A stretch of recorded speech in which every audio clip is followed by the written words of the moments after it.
begins by immersing the reader in the protagonist's solitary world. She lives in a modest, weathered house tucked away on the edge of a forest, a home she has maintained meticulously over the years. The isolation is both physical and emotional. Her nearest neighbor is miles away, and she has had little contact with anyone for years. Her life is defined by routines: waking at dawn, tending to her small garden, cooking simple meals, and walking along the nearby trails. The forest, the trees, and the quiet hum of nature are her constant companions. Through this environment, the story establishes her self-sufficiency and the comfort she finds in solitude, highlighting a life that appears peaceful on the surface but is underscored by loneliness and past sorrow. Through small, intimate details, the narrative explores her internal state. She avoids making connections with the outside world, not out of dislike for others but from a protective instinct born of past wounds, perhaps a love lost, a betrayal, or the grief of losing someone close. Her home is meticulously organized, every object in its place reflecting both her control over her environment and her effort to keep her emotions contained. Books line the shelves, photographs are tucked away in drawers, and the walls are adorned with simple, personal mementos that hint at a life once fuller, now kept at a safe emotional distance. Her evenings are quiet and uneventful, spent reading by the fireplace or listening to the faint rustle of leaves outside her window. The narrative emphasizes her comfort in silence and routine, contrasting it with the emotional emptiness she experiences. Despite her self-imposed isolation, there is a lingering sense that she is waiting, though she may not fully realize it, for something to disturb the careful rhythm of her life, something to remind her that life can still surprise her. The story carefully builds tension and foreshadowing as night falls.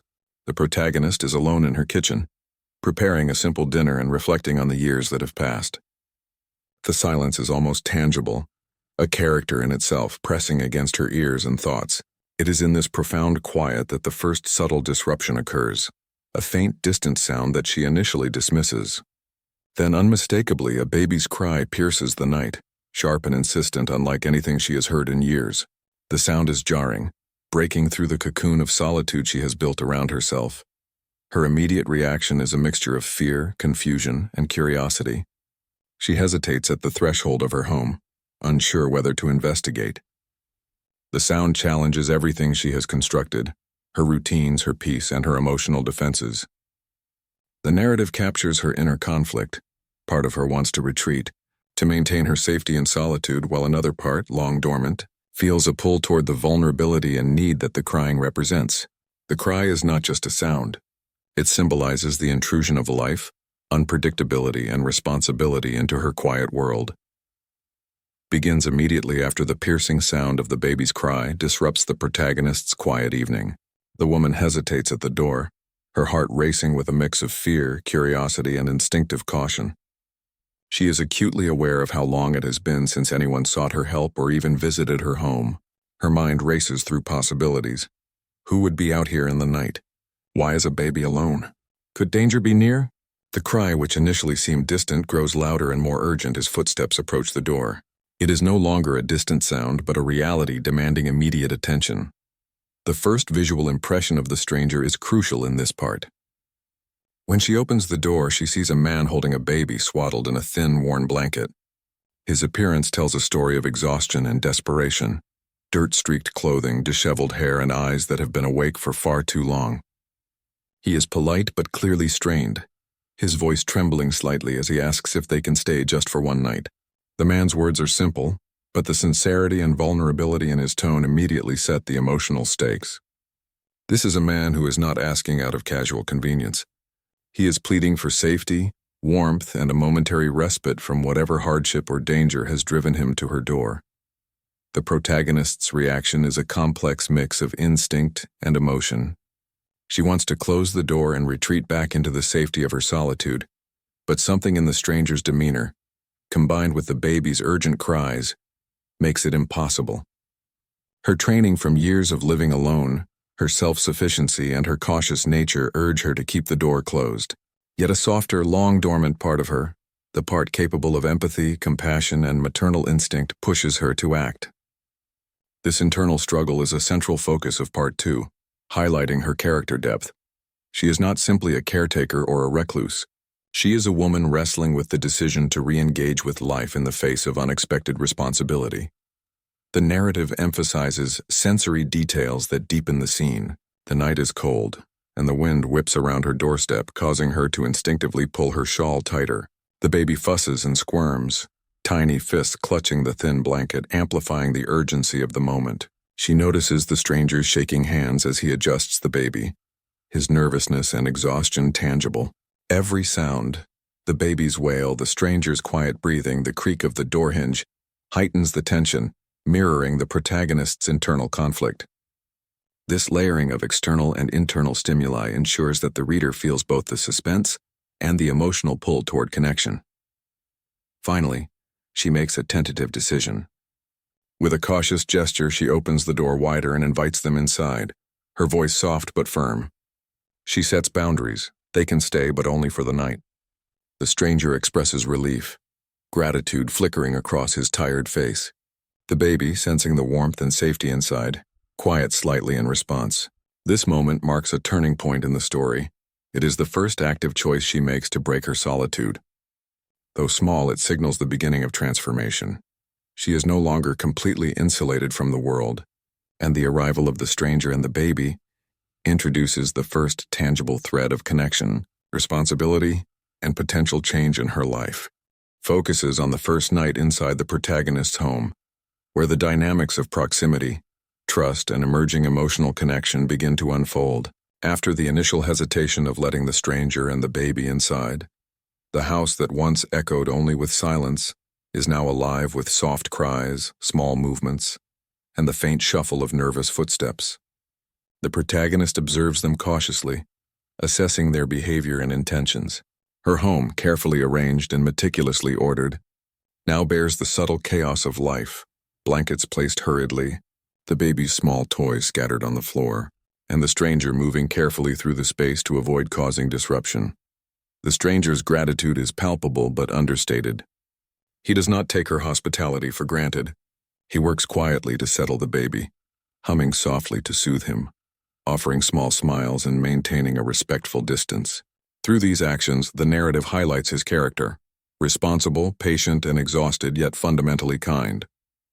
The protagonist notices these small gestures and begins to recognize that his presence, while initially intrusive, is not threatening. The story emphasizes the contrast between her life of solitary control and the unpredictable rhythm introduced by the stranger and the baby.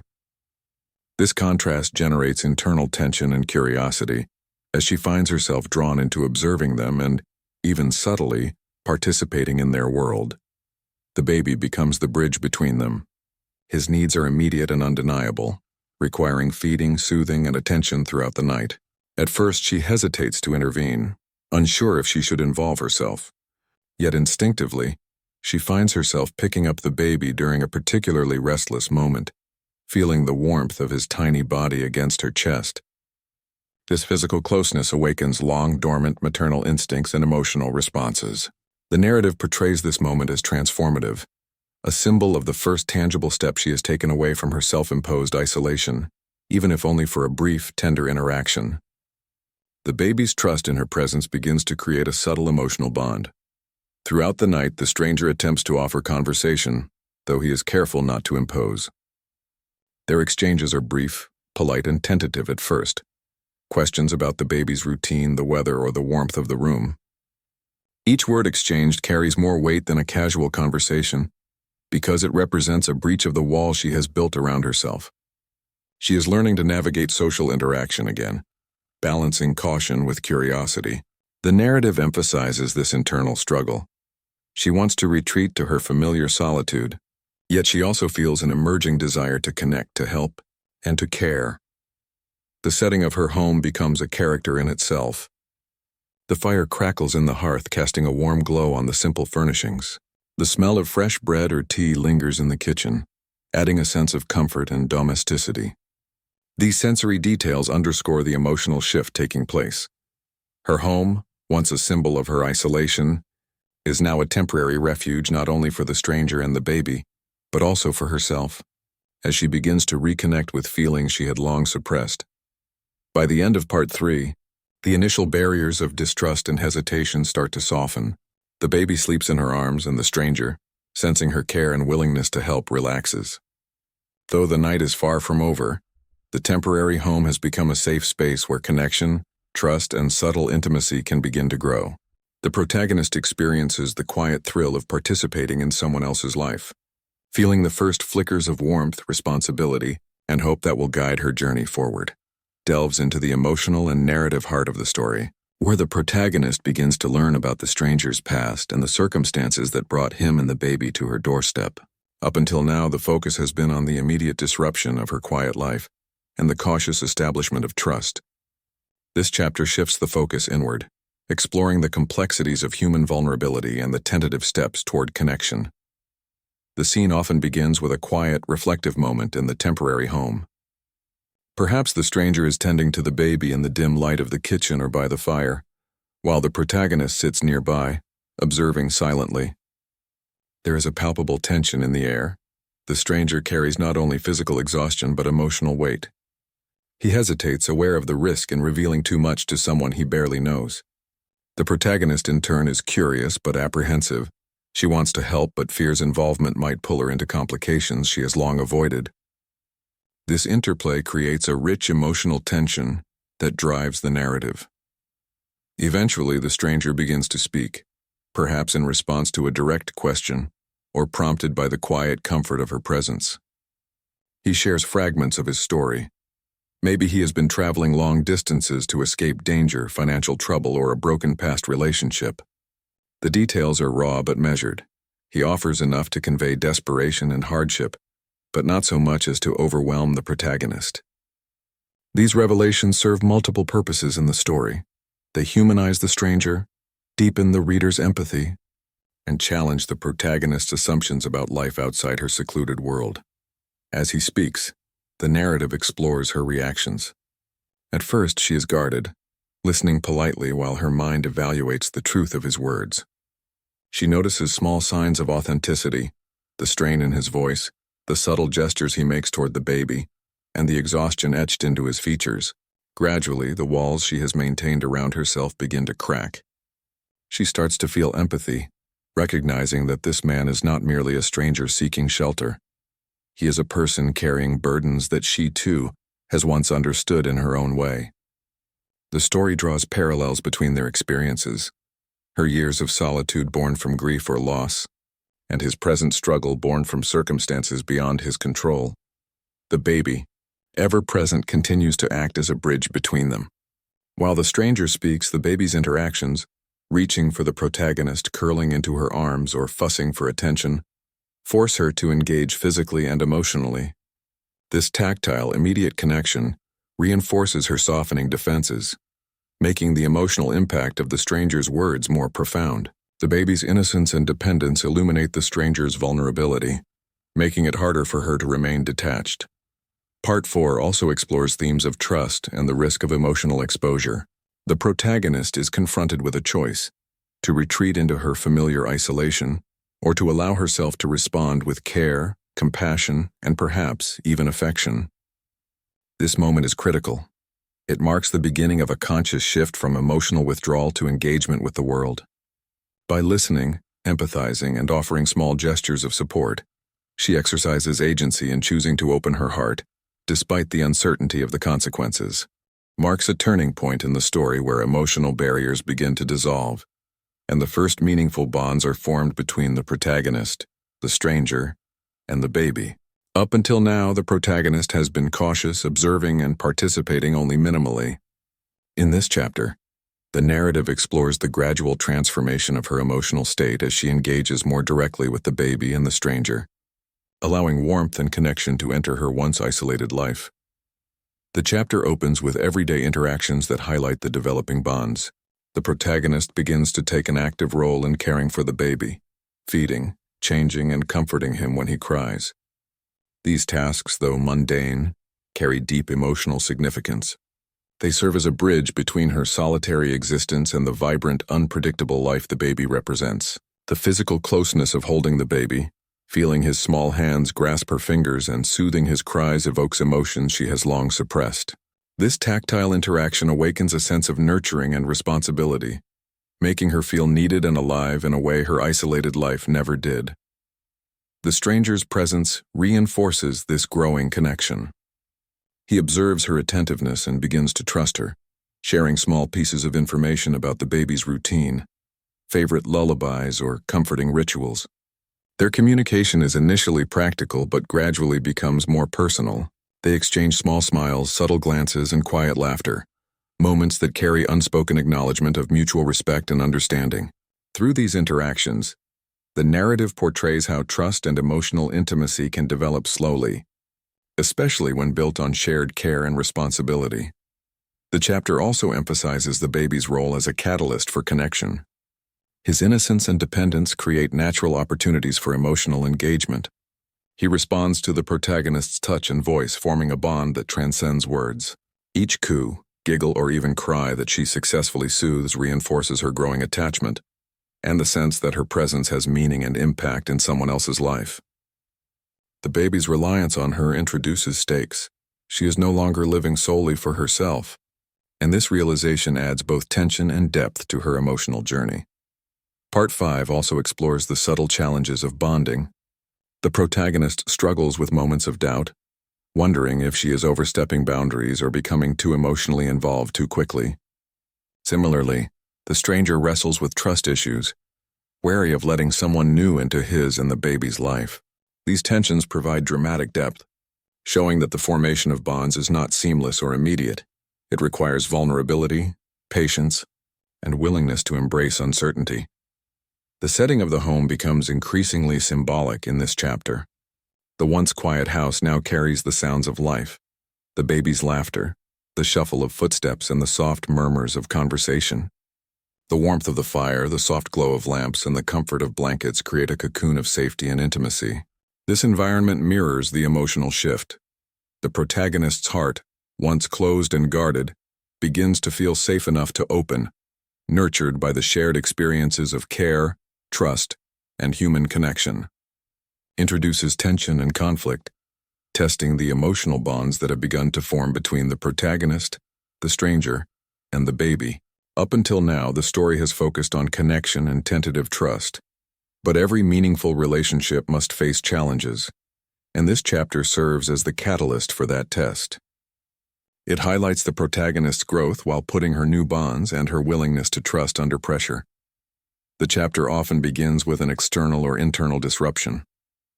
Perhaps someone from the stranger's past arrives unexpectedly, a creditor, a relative, or even a figure representing danger.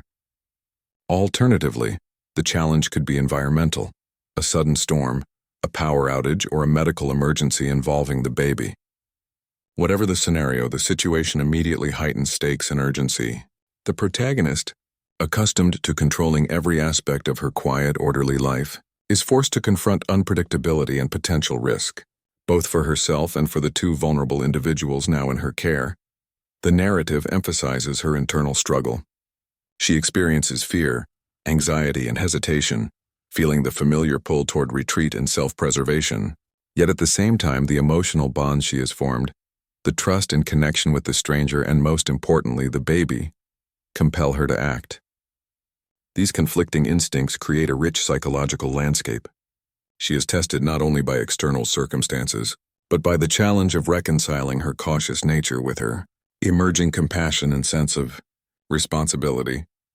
The stranger also plays a pivotal role in this chapter. Though he is capable and protective, he too is vulnerable, relying on the protagonist's help and judgment. Their relationship is defined by collaboration. They must work together to protect the baby and ensure everyone's safety. This joint effort strengthens their emotional connection, as mutual trust and reliance become necessary for survival. The narrative may highlight moments of silent communication, a shared glance, a wordless gesture, that signal deepening understanding and emotional intimacy. The baby's presence amplifies the stakes. His vulnerability underscores the necessity of their cooperation, compelling the protagonist to act decisively and selflessly. Whether calming him during a storm, tending to his needs during a tense confrontation, or providing reassurance while fear and uncertainty swirl around them, the protagonist experiences firsthand the emotional weight of responsibility. These moments test her ability to extend trust beyond herself, demonstrating that vulnerability can coexist with strength and courage. Symbolism and setting reinforce the tension. The house, once a sanctuary, now becomes a crucible. The walls that sheltered her solitude are filled with urgency, sound, and emotion. The fire flickers in the hearth. Shadows dance across the room, and the night outside presses against the windows, mirroring the internal conflict and heightening suspense. The story uses these elements to reflect her emotional journey. Her home is no longer just a refuge, but a space where courage, trust, and emotional growth are forged. Marks the emotional climax of the protagonist's journey, where the consequences of trust, care, and connection become tangible in her life. After the test of Part 6, she has confronted fear, uncertainty, and responsibility, and now the narrative focuses on her conscious decision to embrace the changes that the stranger and the baby have brought into her previously isolated existence. This chapter is about choice, transformation, and the emotional richness of human connection. The chapter begins with reflection. The protagonist notices how different her home feels now. The quiet walls that once echoed only with solitude now resonate with laughter, murmurs, and the soft coos of the baby. Each small sound, once disruptive, now carries warmth and meaning. She reflects on how her life has shifted from a predictable routine to one filled with unpredictability and emotional significance. The narrative emphasizes that while the changes were initially unwelcome, they have introduced depth, joy, and purpose that she had long denied herself. Her interactions with the baby deepen, highlighting the transformation. She no longer hesitates when he reaches for her or cries for attention. She responds instinctively and lovingly. This bond is no longer tentative. It is a source of fulfillment and emotional renewal. Through caregiving, she experiences firsthand the joy of nurturing, the satisfaction of being needed, and the gentle power of unconditional connection. The baby has become more than a catalyst. He represents life, hope, and the possibility of rebuilding a family. The stranger's presence also evolves. Where previously there was cautious observation and polite conversation, there is now collaboration, comfort, and growing intimacy. They share small, meaningful gestures, a shared glance when the baby laughs, a quiet exchange of gratitude, or the silent understanding that comes from relying on each other. The narrative highlights how shared challenges, emotional, practical, and sometimes dangerous, have forged a bond that extends beyond necessity to mutual respect, affection, and perhaps love. The protagonist recognizes that the stranger is no longer just a visitor, but an integral part of the new life she is beginning to accept. Symbolism plays a key role in Part 7. The house itself mirrors her emotional transformation. Once a fortress of solitude, it is now a haven of warmth, laughter, and security. The fire crackles brightly, the baby's toys are scattered on the floor, and the scent of home-cooked food fills the air. Every detail reflects the protagonist's willingness to let life in. She no longer seeks to control or suppress the unpredictability around her, but embraces it with grace and joy. The physical environment reinforces the thematic message of the chapter. Change, though uncertain, can bring richness and fulfillment when approached with openness. The chapter also addresses her internal acceptance of vulnerability. She acknowledges that embracing change requires letting go of fear and control. She understands that love, trust, and connection inherently involve risk, but that the rewards far outweigh the comfort of isolation. This acceptance is central to her character growth. By allowing herself to care deeply for the baby and the stranger, she reclaims her own capacity for emotional intimacy, joy, and resilience, brings the story to its emotional and narrative resolution, celebrating the transformation that the protagonist has undergone. After years of solitude, fear, and emotional withdrawal, she now experiences the warmth, connection, and joy of shared life. This chapter highlights the culmination of her journey, showing how unexpected circumstances, initiated by a simple knock at her door, can alter a life forever. The chapter opens with a scene of domestic harmony. Her home, once quiet and orderly to the point of stillness, is now alive with the rhythms of family life. The baby laughs or babbles, crawling or toddling across the warm floors, while the stranger tends to him, sharing small moments of tenderness and attentiveness. The protagonist moves among them with ease, her movements confident and natural. She has settled into this new dynamic, and her interactions reflect the deep bonds of trust, affection, and mutual reliance that have been built over the previous chapters. The house itself mirrors this transformation. The hearth glows warmly, meals are shared and slightly messy, and the scattered toys and blankets symbolize life lived fully and authentically. The narrative emphasizes her emotional evolution. Where she once recoiled from responsibility and intimacy, she now embraces it with open arms. Her care for the baby is instinctive, heartfelt, and unself-conscious, reflecting the profound attachment that has grown between them. Similarly, her connection with the stranger has developed into a partnership built on trust, respect, and subtle affection. They communicate through shared glances, gestures, and a deep understanding that has emerged from facing challenges together. These interactions demonstrate that meaningful relationships are forged through shared experience, vulnerability, and the willingness to invest emotionally in others. This chapter also touches on the theme of healing and renewal. The protagonist, once defined by grief or past loss, now experiences hope and joy. The presence of the baby and the stranger provides not only companionship but also a sense of purpose and belonging. The story contrasts her former isolation with the current vibrancy of her life, emphasizing that human connection can bring warmth and fulfillment even after long periods of loneliness. Her home and her heart have expanded, illustrating the transformative power of empathy, care, and love. Symbolism continues to enrich the narrative. The baby represents the innocence, vitality, and spontaneity that have re-entered her life, while the stranger embodies trust, partnership, and the potential for lasting human connection.